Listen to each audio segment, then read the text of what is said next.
মধ্যপ্রাচ্যে উত্তেজনা দিন দিন তীব্র হয়ে উঠছে। ইরানের তৈরি ড্রোন এখন যুক্তরাষ্ট্রের বিমান প্রতিরক্ষা ব্যবস্থার জন্য এক বড় চ্যালেঞ্জ হয়ে দাঁড়িয়েছে।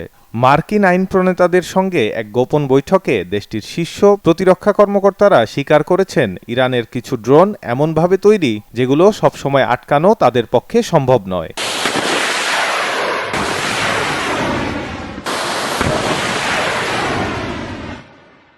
ওই বৈঠকে জানানো হয়, ইরানের শাহেদ সিরিজের ড্রোনগুলো খুব নিচু উচ্চতায় এবং তুলনামূলক ধীর গতিতে উঠতে পারে। ফলে প্রচলিত আকাশ প্রতিরক্ষা ব্যবস্থার জন্য এগুলো শনাক্ত করা অনেক সময় কঠিন হয়ে পড়ে।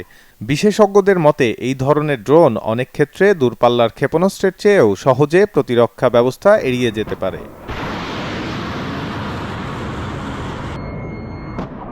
বিশ্লেষকদের মতে এই সংঘাতে যুক্তরাষ্ট্রের জড়িত হওয়ার পেছনে ছিল একাধিক কৌশলগত হিসাব। ওয়াশিংটনের ধারণা ছিল সামরিক চাপ সৃষ্টি করে ইরানের ক্ষেপণাস্ত্র সক্ষমতা দুর্বল করা, সমুদ্রপথে তাদের প্রভাব সীমিত করা এবং সম্ভাব্য পারমাণবিক কর্মসূচিকে নিয়ন্ত্রণে আনা সম্ভব হবে তাদের পক্ষে। একই সঙ্গে মধ্যপ্রাচ্যে নিজেদের মিত্র রাষ্ট্রগুলোর নিরাপত্তা নিশ্চিত করাও ছিল যুক্তরাষ্ট্রের অন্যতম লক্ষ্য। We want you back and we don't want to lose you. We don't want to make it so nice that they stay. But some people probably do want to stay.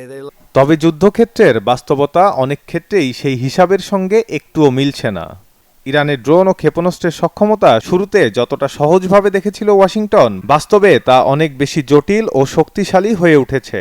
বিশেষ করে স্বল্প উচ্চতায় উঠতে সক্ষম ড্রোন এবং একসঙ্গে বিপুল সংখ্যক হামলার কৌশল যুক্তরাষ্ট্রের প্রতিরক্ষা ব্যবস্থাকে নতুন চ্যালেঞ্জের মুখে ফেলেছে। সীমিত বাজেট থাকা সত্ত্বেও ইরান তাদের সামরিক ও প্রযুক্তিগত সক্ষমতা সর্বোচ্চ কাজে লাগাচ্ছে। সেই তুলনায় হিসাব করতে গেলে যুক্তরাষ্ট্র বড় খরচ করছে, তবুও প্রতিটি পদক্ষেপকে ধীর ও সতর্কতার সঙ্গে নিতে হচ্ছে তাদের। ইরান শুধু অস্ত্রের মাধ্যমে নয়, তারা সামরিক কৌশল ও প্রযুক্তির সক্ষমতার মাধ্যমে বার্তা দিচ্ছে। তারা শুধু প্রতিরোধ করছে না, বরং প্রতিটি আক্রমণে তাদের দক্ষতার প্রমাণ করছে। এই যুদ্ধ এখন আর শুধু তিন দেশের সংঘাত নয়, এটি আন্তর্জাতিক রাজনীতি, শক্তির ভারসাম্য, জ্বালানি নিরাপত্তা এবং আঞ্চলিক স্থিতিশীলতার বড় সমীকরণে বদলে গেছে।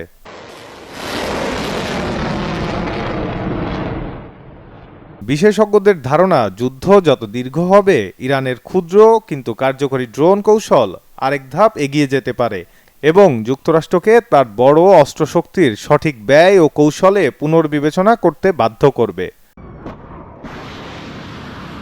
অভিক চক্রবর্তী, চ্যানেল 24।